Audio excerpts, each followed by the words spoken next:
Ready, let me know and I will begin. Mm-hmm.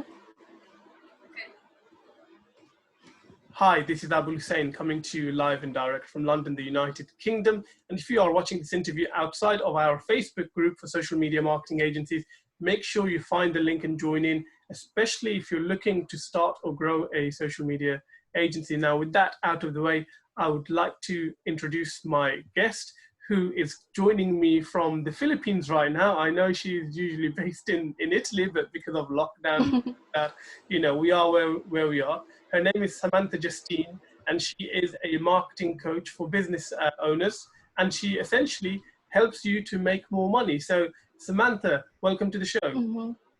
Thank you for having me. Like, finally, you're now here. Took a while, but it's great to have you, and thank you very much for joining me, because I know it's early evening over where you are. So, have a bit of an introduction into who you are and how you help your clients. Okay, so I've actually been working in the online industry since 2008. I started out as a service provider back then. Basically, I came into this online world by accident. A friend invited me, like, hey, there's an opportunity for you to work online. You can work as an online chat support. And I joined in. And then after that, after joining, working online, I just saw the opportunity, and then I've never looked back. From being a service provider, I was able to learn a lot of different skills online, and it helped me create a brand and a name for myself as well. And it helped me to, oops. I think you switched. Okay. Okay, so where was I? Okay, so service provider, how to build a name online. Yeah, so it helped me build a name online, and at the time I was doing what I love. I was just like helping people with their business through social media, and I was traveling around the world, and then more and more people were asking me what I was doing. So I was conducting workshops in different cities until I found that it was not sustainable, because first, it wasn't what I wanted for myself. Conducting this workshop requires like a lot of time and effort on my end, like finding the venues, renting the place, doing the marketing beforehand, and then holding all these people in one room. And it's just traveling to different cities as well. It's just taking up a lot of my time. So I try to find a way to, like, how can I reach more people without having to spend all this time, energy, and effort? So that's when I turned to, okay, let's figure out how to bring a program online and teach other people how to do it. So I learned about funnels and copywriting and lead generation and all of that. And I was able to grow my Facebook group, my ever first Facebook group, to 7,500 members in less than a year. Wow. I've thank you. And I've had sold out launches. Every time I launch, it's always sold out. And because of that, now a new group of people are coming to me and asking for help to help them with their launches, for their courses, or for their coaching programs. So I offered it to them initially as a service, but then again, I found a gap in the market where it's not enough for you to deliver the service to them, because if the different parts of their business is not doesn't if there's a missing part in their business or in their marketing process, then it doesn't matter if you have a good copy or a good funnel, or you've created a great webinar or masterclass or challenge. If you're missing something, then the launch will fail. The launch for your coaching program will fail. So now what I'm doing is I'm also teaching people how they can launch their coaching program the right way. And I see right now there's a lot of people teaching you how you're supposed to attract quality leads online.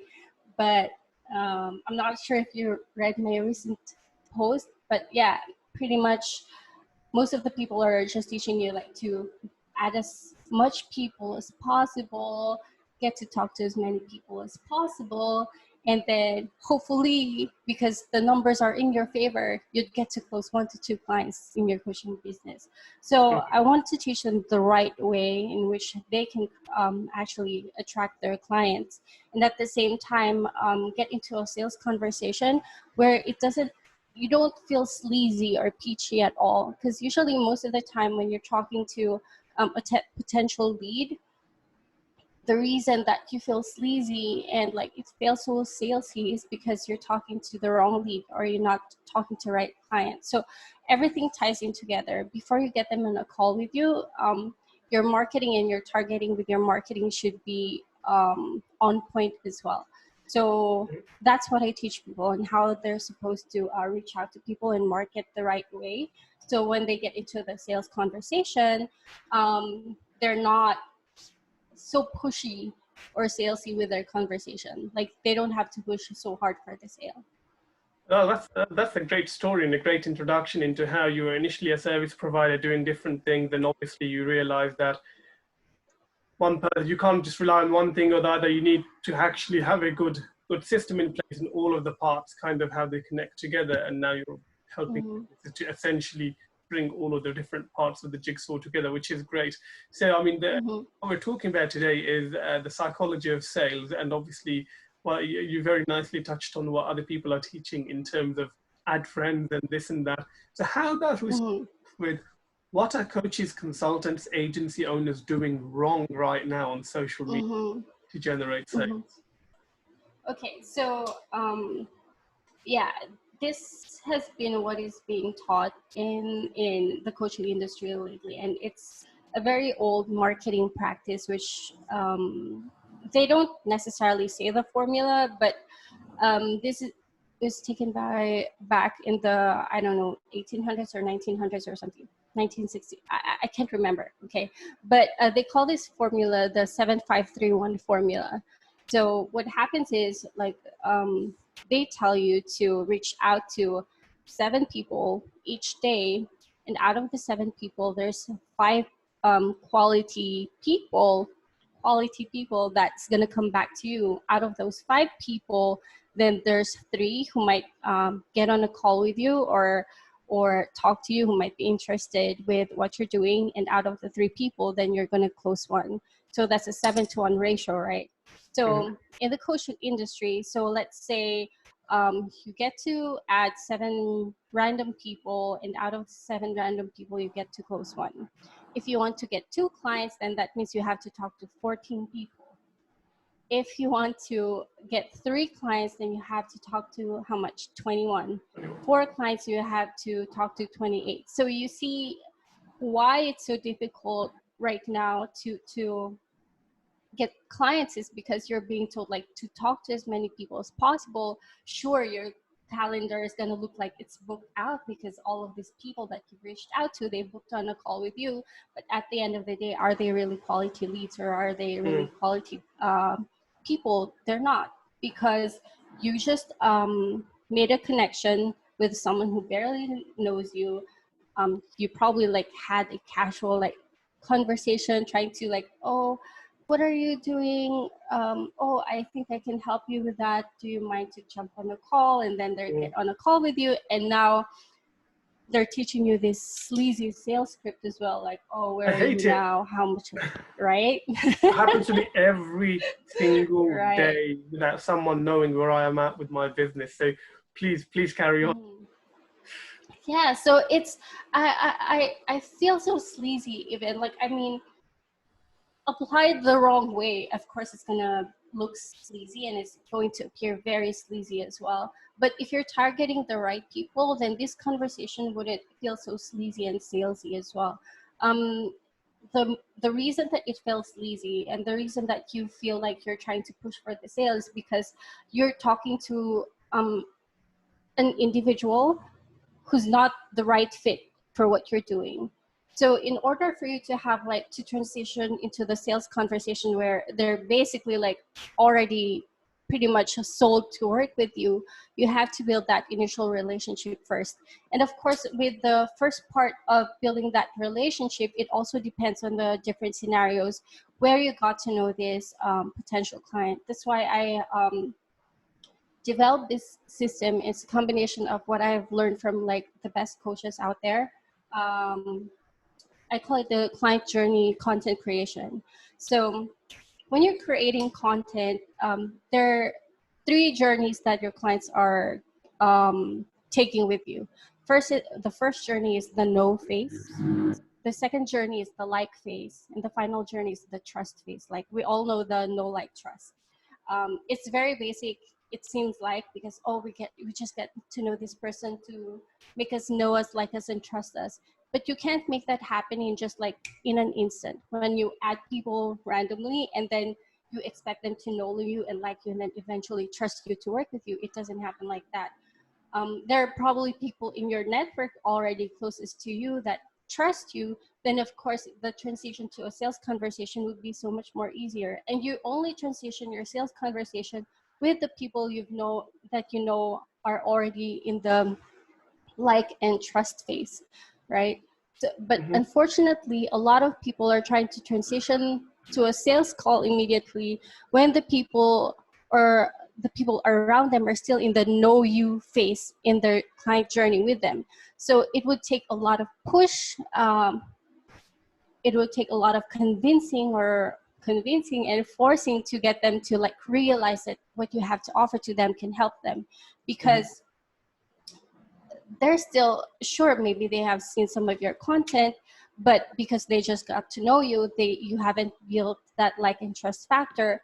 It would take, I'm not saying it's not possible, but it's going to take a lot of effort of convincing someone to get them to close them on a sale or to get them to work with you. So in the know, like, trust journey, especially with creating your content, and especially for a lot of people who are doing organic marketing right now, I see a lot of people doing organic marketing. One thing they're doing right is the know phase, right? So they're churning out like value content out there, like actionable tips, strategies.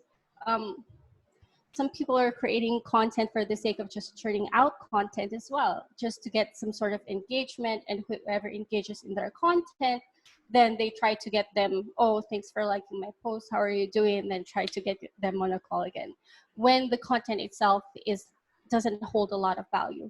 So in order of for you to gain them to like you, people who are still in the no phase, in order for them to transition to get them to like you, the content that you should be churning out is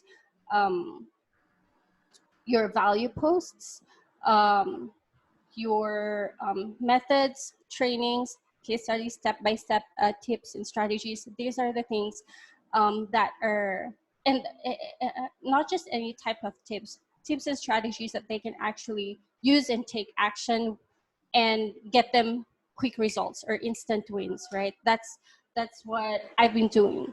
Lately, I actually shared on my group and a lot of people how they can create instant cash flow. So these are for people who we know our situation right now with the lockdown and everything, and a lot of people are not making a lot of money. So um, there's a way for you to make instant cash flow, and if you just practice these three strategies, then you can make money instantly, right? So these are actionable tips and strategies that they can take with them and they can actually take action on.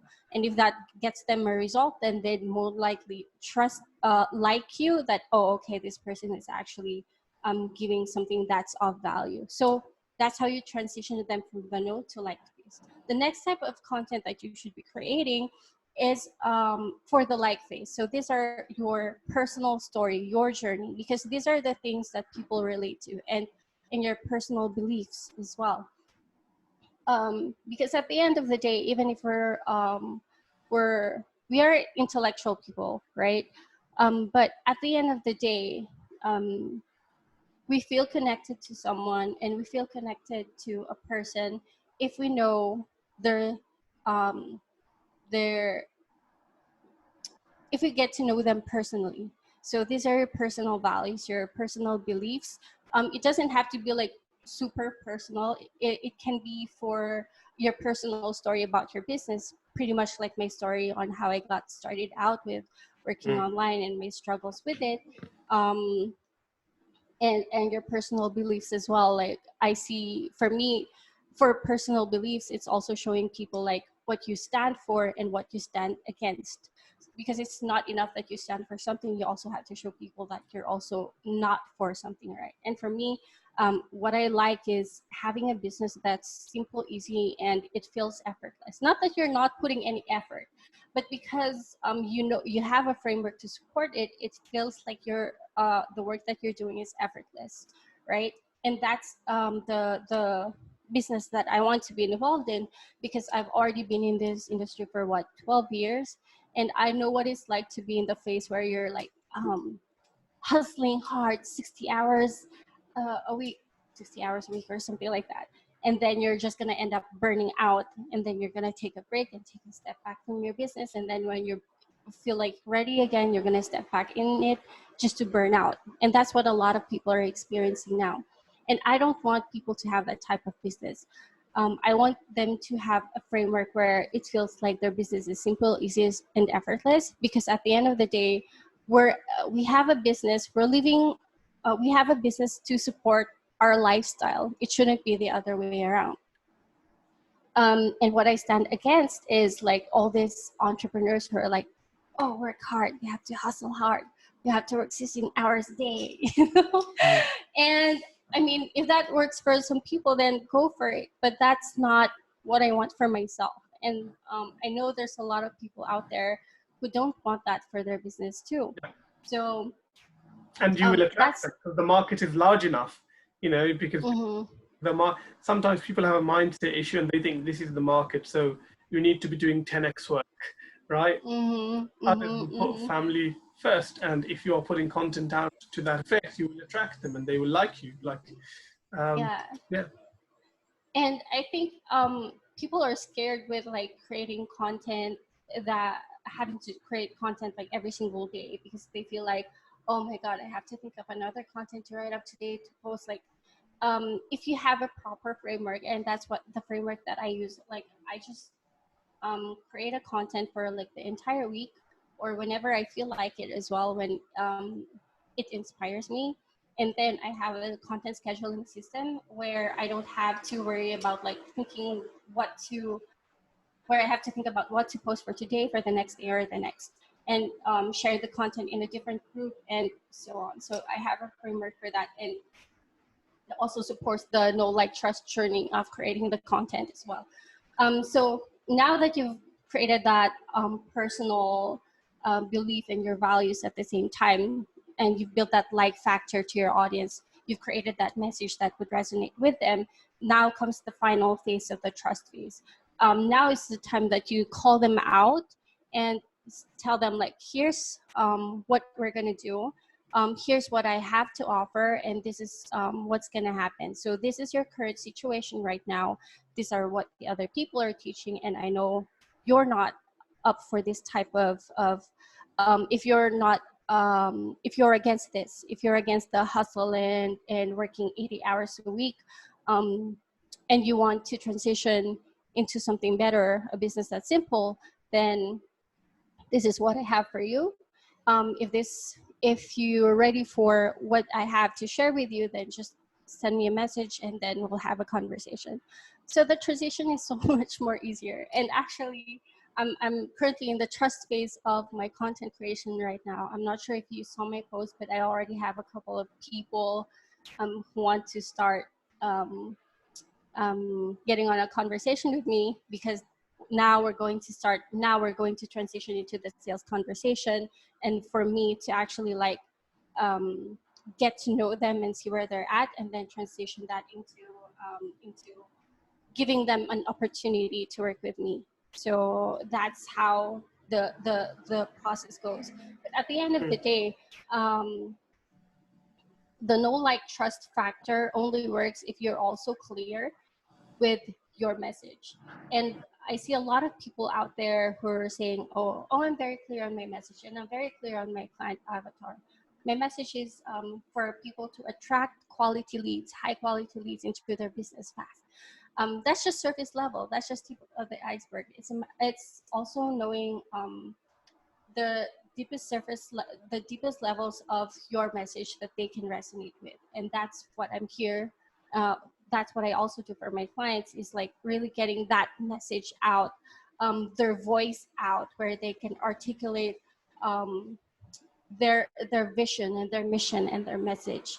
It's a matter of like bringing that out from them, and then also at the same time getting to deeply know who their target audience or their client avatar is, because again, saying that your client avatars are entrepreneurs who are overworked and stuff like that, it's not enough. You also have to dig deeper as well. So that comes in the process of once you know once you have fleshed out what your mission and your message is, what your vision is, and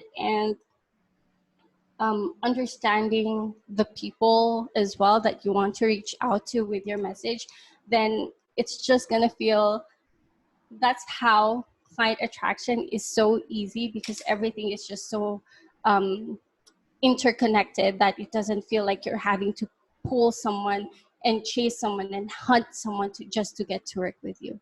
So yeah, that's pretty much the process of the marketing process of it.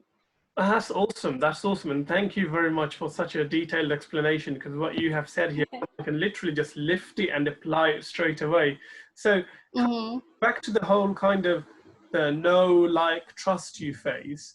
I know it's not instant, but how long does it usually take for someone to go from know to like to trust you? And I know there's no straight answer, but you know, Yeah. people would be thinking like, is this going to take me a week, a month, a year?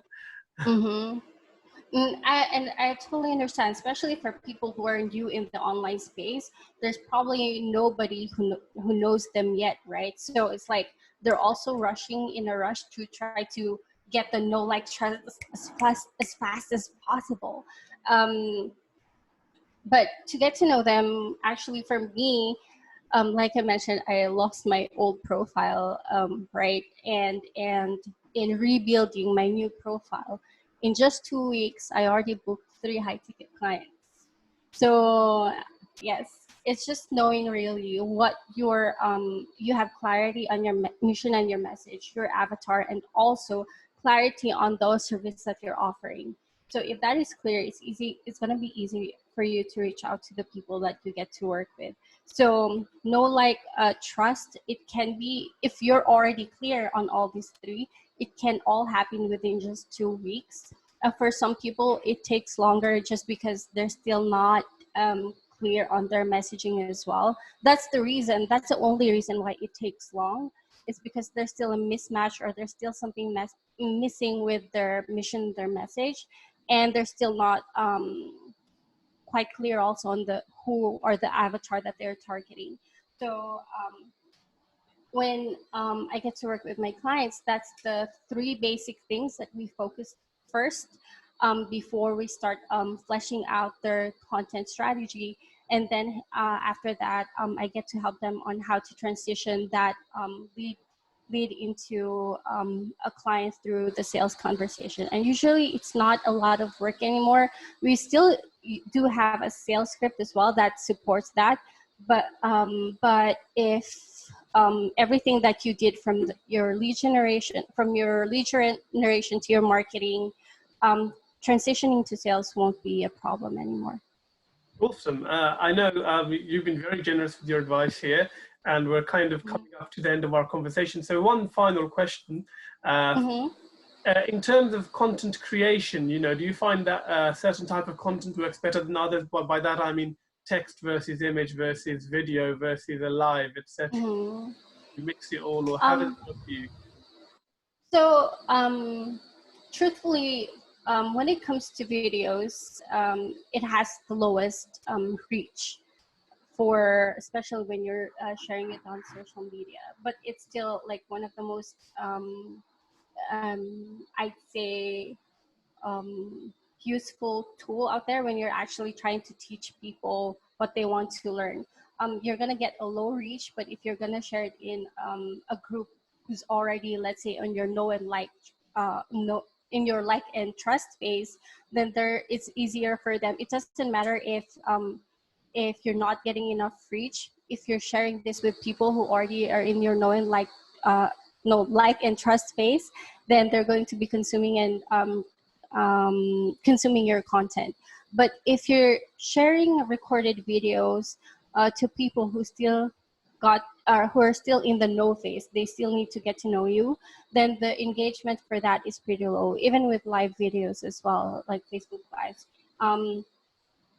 With in with with text, for me, I prefer actually to combine both text and image. And usually I use an image of myself with my text because it's an association of my brand. My brand is me. I'm my personal brand, right? And I'm creating this content, and if I want them to associate the content that I share with me as a brand, then I share an image that supports that as well. So it's gonna be my image. It doesn't have to be like super professional. The more raw the photo is, for example, it's a selfie, the more authentic and it would feel to your audience. That's why that's the type of content that I like sharing. Um, Also, in terms of like how often you should post your content, I think a lot of people are like sharing a lot of like there should be a good combination as well of like your long form content, like the value post, and at the same time like something that doesn't have to be business related, something that's like personal or just something that's going to help someone brighten up their day.